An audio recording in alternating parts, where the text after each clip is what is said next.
ನಮಸ್ಕಾರ ವೀಕ್ಷಕರೇ, ಇಟ್ಗೆ ಹೇಮಂತ್ ಯೂಟ್ಯೂಬ್ ಚಾನಲ್ಗೆ ಮತ್ತೊಮ್ಮೆ ನಿಮಗೆಲ್ಲ ಸ್ವಾಗತ. ನಾನು ನಿಮ್ಮ ಗೆಳೆಯ ಹೇಮಂತ್. ನೀವು ನೋಡ್ತಾ ಇದ್ದೀರಾ ಹೋಲಿ ನ್ಯೂಸ್. ಶೀಘ್ರದಲ್ಲಿಯೇ ರಾಜ್ಯದ KPCC ಅಧ್ಯಕ್ಷರ ಒಂದು ಹುದ್ದೆಗೆ DK ಶಿವಕುಮಾರ್ ಅವರು ರಾಜೀನಾಮೆ ಕೊಡ್ತಾರೆ ಅಂತಕ್ಕಂಥ ಮಾತುಗಳು ಕೇಳಿಬರ್ತಿರ್ತಕ್ಕಂಥ ಈ ಸಂದರ್ಭದಲ್ಲಿಯೇ DK ಶಿವಕುಮಾರ್ ಅವರಿಂದ ತೆರವಾಗಬಹುದಾದಂತಹ KPCC ಅಧ್ಯಕ್ಷ ಹುದ್ದೆಗೆ ಯಾವ ಹೊಸ ನಾಯಕನನ್ನು AICC ನೇಮಕ ಮಾಡುತ್ತೆ ಅಂತಕ್ಕಂಥದ್ದೇ ಬಹುದೊಡ್ಡ ಕುತೂಹಲಕ್ಕೆ ಕಾರಣವಾಗಿರ್ತಕ್ಕಂಥ ಪ್ರಶ್ನೆಯಾಗಿದೆ. ಈಗಾಗಲೇ ಕಾಂಗ್ರೆಸ್ನಲ್ಲಿ ಅನೇಕ ನಾಯಕರು KPCCಯ ಹುದ್ದೆಯ ಆಕಾಂಕ್ಷಿಗಳಾಗಿದ್ದು, ಈ KPCC ಹುದ್ದೆಯನ್ನು ಹೊಂದಬೇಕು ಅಂತ, ಅಧ್ಯಕ್ಷ ಹುದ್ದೆಯನ್ನು ಹೊಂದಬೇಕು ಅಂತಕ್ಕಂಥ ತೀವ್ರ ಪ್ರಯತ್ನದಲ್ಲಿ ತೊಡಕೊಂಡಿದ್ದಾರೆ. ಅದರಲ್ಲೂ ಕೂಡ ಕರ್ನಾಟಕ ಸರ್ಕಾರದ ಪ್ರಭಾವಿ ಸಚಿವ, ಉತ್ತರ ಕರ್ನಾಟಕ ಭಾಗದ ಅತ್ಯಂತ ಮುಂಚೂಣಿ ನಾಯಕರಾಗಿರ್ತಕ್ಕಂಥ ಸತೀಶ್ ಜಾರಕಿಹೊಳಿ ಅವರು ಈ ಹಿಂದೆಯೇ ನನಗೆ KPCC ಅಧ್ಯಕ್ಷ ಹುದ್ದೆಯನ್ನು ಕೊಡಬೇಕು ಅಂತಕ್ಕಂಥ ಆಗ್ರಹವನ್ನು AICC ಮುಂದೆ ಮಾಡಿದ್ದನ್ನು ನಾವೆಲ್ಲ ನೋಡಿದ್ದೀವಿ. ಇನ್ನೊಂದು ಕಡೆ ತುಮಕೂರಿನ ಸಚಿವ KN ರಾಜಣ್ಣ ಅವರು ಕೂಡ ತನ್ನ ಮಂತ್ರಿ ಸ್ಥಾನಕ್ಕೆ ರಾಜೀನಾಮೆಯನ್ನು ಕೊಟ್ಟು ನಾನು KPCC ಅಧ್ಯಕ್ಷನಾಗೋದಕ್ಕೆ ರೆಡಿಯಾಗಿದ್ದೀನಿ ಅಂತಕ್ಕಂಥ ಮಾತನ್ನು ಇತ್ತೀಚೆಗೆ ತಾನೇ ಮಾಧ್ಯಮಗಳ ಮುಂದೆ ನೋಡಿದ್ದನ್ನು ಕೂಡ ನಾವು ಗಮನಿಸಿದ್ದೀವಿ.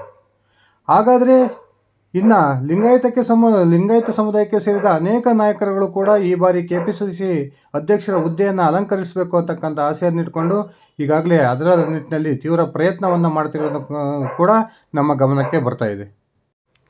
ಆದರೆ ಇದೀಗ ಕಾಂಗ್ರೆಸ್ನ ಹೈಕಮಾಂಡ್ ಅಂದರೆ AICC ರಾಜ್ಯದ KPCC ಅಧ್ಯಕ್ಷರ ಹುದ್ದೆಯನ್ನು ಕುರಿತು ಒಂದು ಮಹತ್ವದ ನಿರ್ಧಾರಕ್ಕೆ ಬಂದಿದೆ ಅಂತಕ್ಕಂಥ ಮಾಹಿತಿಗಳು ಬರ್ತಾ ಇದ್ದಾವೆ. ಈ ಒಂದು ಮಾಹಿತಿಯ ಪ್ರಕಾರ ಉತ್ತರ ಕರ್ನಾಟಕ ಭಾಗದ ಪ್ರಮುಖ ಲಿಂಗಾಯತ ನಾಯಕನೊಬ್ಬನಿಗೆ KPCCಯ ಅಧ್ಯಕ್ಷ ಪಟ್ಟ ಒಲಿಯುತ್ತೆ ಅಂತಕ್ಕಂಥ ಒಂದು ಸ್ಪಷ್ಟವಾದ ಮಾಹಿತಿಗಳು ನಮಗೆ ಸಿಗ್ತಾ ಇದ್ದಾವೆ. ಬನ್ನಿ ಸ್ನೇಹಿತರೆ, ಹಾಗಾದರೆ AICC ನಿರ್ಧಾರ ಮಾಡಿರ್ತಕ್ಕಂಥ KPCCಯ ನೂತನ ಸಾರಥಿ ಯಾರಾಗ್ಬೋದು ತಿಳ್ಕೊಂಡು ಬರೋಣ. ಅದಕ್ಕಿಂತ ಮುಂಚೆ ನೀವು ನನ್ನ ಇಟ್ಗೆ ಹೇಮಂತ್ ಯೂಟ್ಯೂಬ್ ಚಾನಲ್ಗೆ ಸಬ್ಸ್ಕ್ರೈಬ್ ಮಾಡ್ಕೊಂಡಿಲ್ಲ ಅಂದರೆ ದಯವಿಟ್ಟು ಸಬ್ಸ್ಕ್ರೈಬ್ ಮಾಡಿಕೊಂಡು ಬೆಲ್ ಬಟನನ್ನು ಕ್ಲಿಕ್ ಮಾಡಿ. ನಾನು ಕೊಡ್ತಕ್ಕಂಥ ಮಾಹಿತಿ ನಿಮ್ಗೆ ಇಷ್ಟ ಆಗಿದ್ದರೆ ಈ ವಿಡಿಯೋಗೆ ಲೈಕ್ ಮಾಡಿ, ಶೇರ್ ಮಾಡಿ, ಕಮೆಂಟ್ ಮಾಡಿ.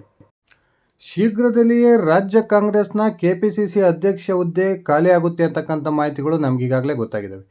ಬಹುತೇಕ DK ಶಿವಕುಮಾರ್ ಅವರೇ ಮಾಧ್ಯಮಗಳ ಮುಂದೆ ಈ 2-3 ಸಾರಿ ನಾನು ಶೀಘ್ರದಲ್ಲಿ ಅಧಿಕಾರದಿಂದ ಕೆಳಗಿಳಿತೀನಿ ಅಂತಕ್ಕಂಥ ಮಾತನಾಡಿರ್ತಕ್ಕಂಥ ಈ ಸಂದರ್ಭದಲ್ಲಿ ಹೊಸ KPCCಯ ಅಧ್ಯಕ್ಷರಾಗಬೇಕು ಅಂತಕ್ಕಂಥ ಪ್ರಯತ್ನವನ್ನು ಅನೇಕ ಕಾಂಗ್ರೆಸ್ ನಾಯಕರು ಮಾಡ್ತಾ ಇರ್ತಕ್ಕಂಥದ್ದು ಕೂಡ ನಮ್ಮ ಗಮನಕ್ಕೆ ಬಂದಿದೆ. ಅದರಲ್ಲೂ ಕೂಡ ಉತ್ತರ ಕರ್ನಾಟಕ ಭಾಗದ ಪ್ರಮುಖ ಹಿಂದುಳಿದ ವರ್ಗಗಳ ಸಚಿವರಾಗಿ ಒಬ್ಬ ಪ್ರಭಾವಿ ಮುಖಂಡರಾಗಿರ್ತಕ್ಕಂಥ ಸತೀಶ್ ಜಾರಕಿಹೊಳಿ ಅವರು ತಾನು KPCCಯ ಅಧ್ಯಕ್ಷನಾಗಬೇಕು ಅಂತಕ್ಕಂಥ ಆಸೆಯನ್ನು ಇಟ್ಕೊಂಡು ಈಗಾಗಲೇ ಕಾಂಗ್ರೆಸ್ನ ಹೈಕಮಾಂಡ್ನ ಮೇಲೆ ಒತ್ತಡವನ್ನು ಹೇರಿರ್ತಕ್ಕಂಥದ್ದು ನಮಗೆ ಗೊತ್ತೇ ಇದೆ. ಅದಷ್ಟೇ ಅಲ್ಲದೆ ತುಮಕೂರಿನ KN ರಾಜಣ್ಣನವರು ಇರ್ಬೋದು, ಲಿಂಗಾಯತ ಸಮುದಾಯಕ್ಕೆ ಸೇರಿದ MB ಪಾಟೀಲ್ ಹಾಗೂ ಈಶ್ವರ್ ಖಂಡ್ರೆ ಅವರು ಕೂಡ KPCC ಅಧ್ಯಕ್ಷ ಆಗಬೇಕು ಅಂತಕ್ಕಂಥ ಆಸೆಯನ್ನು ಇಟ್ಕೊಂಡು ಈಗ ಆ ನಿಟ್ಟಿನಲ್ಲಿ ಪ್ರಯತ್ನಕ್ಕೆ ತೊಡಗಿದ್ದಾರೆ. ಇನ್ನೊಂದು ಕಡೆ ಸಿದ್ದರಾಮಯ್ಯನವರ ಮೇಲೆ ತೀವ್ರ ಮುನಿಸ್ಕೊಂಡಿರ್ತಕ್ಕಂಥ AICCಯ ಮಾಜಿ ಪ್ರಧಾನ ಕಾರ್ಯದರ್ಶಿಗಳಾಗಿರ್ತಕ್ಕಂಥ ಈಡಿಗ ಸಮುದಾಯಕ್ಕೆ ಸೇರಿದ BK ಹರಿಪ್ರಸಾದ್ ಅವರನ್ನು ಕಾಂಗ್ರೆಸ್ ನೂತನ KPCC ಅಧ್ಯಕ್ಷನನ್ನಾಗಿ ನೇಮಕ ಮಾಡುತ್ತೆ. ಆ ಮೂಲಕ ಕರಾವಳಿ ಭಾಗದಲ್ಲಿ ಬಹುದೊಡ್ಡ ಲಾಭವನ್ನು ಪಡೆಯೋದಕ್ಕೆ ಕಾಂಗ್ರೆಸ್ ಪ್ರಯತ್ನವನ್ನು ಮಾಡ್ತಾ ಇದೆ ಅಂತಕ್ಕಂಥ ಮಾಹಿತಿಗಳು ಕೂಡ ಲಭ್ಯವಾಗಿದ್ದವು. ಆದರೆ ಸ್ನೇಹಿತರೆ, ಇದೀಗ AICC ಅಧ್ಯಕ್ಷರಾಗಿ ಸ್ವತಃ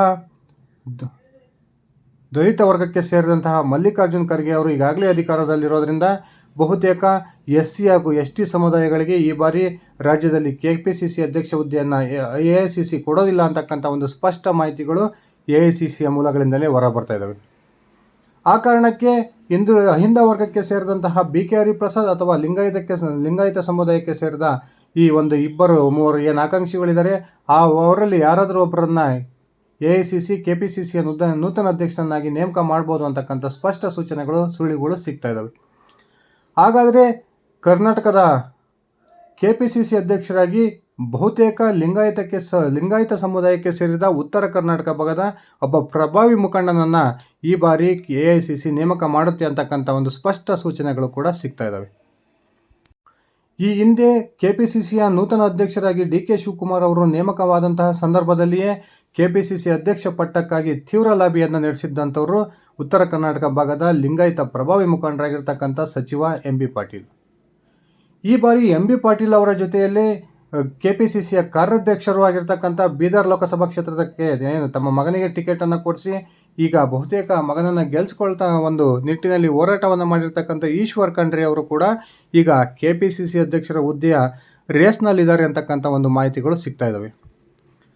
ಈಗಾಗಲೇ ರಾಜ್ಯದಲ್ಲಿ ಹಿಂದ ವರ್ಗಕ್ಕೆ ಸೇರಿದಂತಹ ಸಿದ್ದರಾಮಯ್ಯನವರು ಮುಖ್ಯಮಂತ್ರಿಯಾಗಿರೋದ್ರಿಂದ ಹಾಗೂ AICCಗೆ ದಲಿತ ಸಮಾಜಕ್ಕೆ ಸೇರಿದಂತಹ ಮಲ್ಲಿಕಾರ್ಜುನ್ ಖರ್ಗೆ ಅವರು ಅಧ್ಯಕ್ಷರಾಗಿರೋದ್ರಿಂದ ಈ ಬಾರಿ ಕರ್ನಾಟಕದಲ್ಲಿ ಲಿಂಗಾಯತ ಸಮುದಾಯಕ್ಕೆ KPCCಯ ಅಧ್ಯಕ್ಷ ಪಟ್ಟವನ್ನು ಕೊಟ್ಟರೆ ಅದು ಕಾಂಗ್ರೆಸ್ಗೆ ಮುಂಬರ್ತಕ್ಕಂಥ ತಾಲೂಕ್ ಪಂಚಾಯಿತಿ ಹಾಗೂ ಜಿಲ್ಲಾ ಪಂಚಾಯಿತಿ ಹಾಗೂ ಇನ್ನಿತರ ಸ್ಥಳೀಯ ಸಂಸ್ಥೆಗಳ ಚುನಾವಣೆಯಲ್ಲಿ ಬಹುದೊಡ್ಡ ಲಾಭ ಕಾಂಗ್ರೆಸ್ಗೆ ಆಗುತ್ತೆ ಅಂತಕ್ಕಂಥದ್ದು AICCಯ ಲೆಕ್ಕಾಚಾರ. ಅದೇ ಕಾರಣಕ್ಕೆ ಈಗ ಈಶ್ವರ್ ಖಂಡ್ರೆ ಹಾಗೂ MB ಪಾಟೀಲ್ ಅವರ ಹೆಸರುಗಳು ಮುಂಚೂಣಿಯಲ್ಲಿ ಬಂದಿದ್ದಾವೆ. ಈಶ್ವರ್ ಖಂಡ್ರೆ ಈಗಾಗಲೇ ಅಖಿಲ ಭಾರತ ವೀರಶೈವ ಮಹಾಸಭಾದಲ್ಲಿ ಕಾರ್ಯಾಧ್ಯಕ್ಷರಾಗಿ ಕಾರ್ಯವನ್ನು ನಿರ್ವಹಿಸ್ತಿದ್ದಾರೆ. ಅದಷ್ಟೇ ಅಲ್ಲದೆ KPCCಯ ಕಾರ್ಯಾಧ್ಯಕ್ಷರು ಆಗಿಯೂ ಕೂಡ ತಮ್ಮ ಅಧಿಕಾರದ ಅನುಭವ ಈ ಈಶ್ವರ್ ಖಂಡ್ರೆ ಅವರಿಗಿದೆ.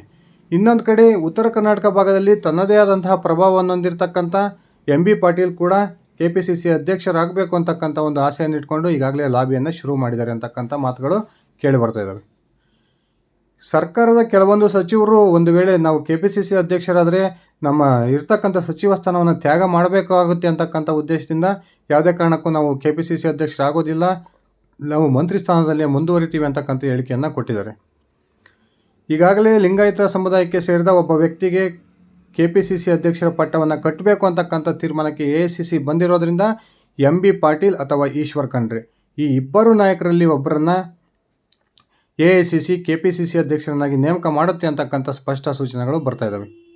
ಸ್ನೇಹಿತರೆ, ಮೊನ್ನೆ ತಾನೇ ಕೊನೆಗೊಂಡಂತಹ ಲೋಕಸಭಾ ಚುನಾವಣೆಯಲ್ಲಿ ಉತ್ತರ ಕರ್ನಾಟಕ ಭಾಗದ 14 ಲೋಕಸಭಾ ಕ್ಷೇತ್ರಗಳಲ್ಲಿ ಕಾಂಗ್ರೆಸ್ ಬಹುದೊಡ್ಡ ಲಾಭವನ್ನು ಪಡೆಯುತ್ತೆ ಅಂತಕ್ಕಂಥ ಮಾತುಗಳು ಕೇಳಿ ಬರ್ತಾ ಇದ್ದಾವೆ. ಅದೇ ರೀತಿ ದಕ್ಷಿಣ ಕರ್ನಾಟಕದಲ್ಲಿ ನಡೆದಂತಹ 14 ಲೋಕಸಭಾ ಕ್ಷೇತ್ರಗಳಲ್ಲಿ ಕಾಂಗ್ರೆಸ್ ಹೀನಾಯ ಪ್ರದರ್ಶನವನ್ನು ಕೊಡ್ಬೋದು ಅಂತಕ್ಕಂಥ ಮಾಹಿತಿಗಳು ಕೂಡ ಸಿಗ್ತಾ ಇದ್ದಾವೆ.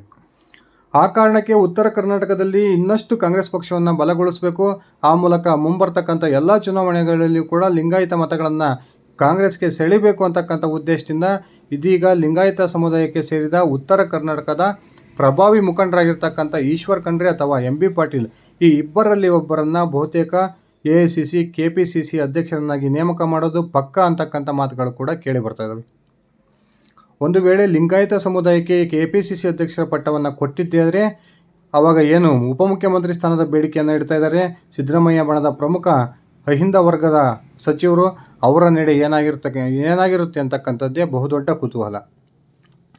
ಈಗಾಗಲೇ ಸತೀಶ್ ಜಾರಕಿಹೊಳಿ ಅವರು ಲೋಕಸಭಾ ಚುನಾವಣೆಯ ನಂತರ ನನ್ನನ್ನು ರಾಜ್ಯದ ಉಪಮುಖ್ಯಮಂತ್ರಿ ಅಥವಾ KPCC ಅಧ್ಯಕ್ಷರನ್ನಾಗಿ ನೇಮಕ ಮಾಡದೇ ಹೋದರೆ ನಾನು ನನ್ನದೇ ಆದಂತಹ ರಾಜಕೀಯ ನಿರ್ಧಾರವನ್ನು ತೆಗೆದುಕೊಳ್ತೀನಿ ಅಂತಕ್ಕಂಥ ಮಾತನ್ನು ಹೇಳಿರೋದು ನಾವೆಲ್ಲ ಗಮನಿಸಬೇಕು. ಕಾದು ನೋಡೋಣ ಸ್ನೇಹಿತರೆ, ಈ KPCC ಅಧ್ಯಕ್ಷ ಹುದ್ದೆ ಅಂತಕ್ಕಂಥದ್ದು ಕಾಂಗ್ರೆಸ್ನಲ್ಲಿ ಎಷ್ಟೆಲ್ಲ ಗೊಂದಲಗಳನ್ನು ಸೃಷ್ಟಿ ಮಾಡ್ಬೋದು. ಆ KPCC ಅಧ್ಯಕ್ಷ ಹುದ್ದೆ ಅಂತಕ್ಕಂಥದ್ದು ಸರ್ಕಾರದ ಅಸ್ತಿತ್ವಕ್ಕೆ ಧಕ್ಕೆ ಬರ್ತಕ್ಕಂಥ ಒಂದು ಹಂತಕ್ಕೆ ಹೋಗಿ ತಲುಪುತ್ತಾ ಅಥವಾ ಎಲ್ಲ ವಿವಾದಗಳನ್ನು ಬಗೆಹರಿಸಿಕೊಂಡು ಲಿಂಗಾಯತ ಸಮುದಾಯಕ್ಕೆ ಸೇರಿದ MB ಪಾಟೀಲ್ ಅಥವಾ ಈಶ್ವರ್ ಖಂಡ್ರೆ ಅವರನ್ನು AICC ರಾಜ್ಯದ ನೂತನ ಸಾರಥಿಯನ್ನಾಗಿ ನೇಮಕ ಮಾಡುತ್ತಾ ಕಾದು ನೋಡೋಣ. ನಿಮ್ಮ ವೈಯಕ್ತಿಕ ಅಭಿಪ್ರಾಯ ಈ ವಿಷಯದ ಕುರಿತು ಏನಿದೆ ದಯವಿಟ್ಟು ಕಮೆಂಟ್ ಮಾಡಿ ತಿಳಿಸಿ. ಇದಿಷ್ಟಾಗಿತ್ತು ಸ್ನೇಹಿತರೆ ನನ್ನ ಇವತ್ತಿನ ವಿಡಿಯೋ.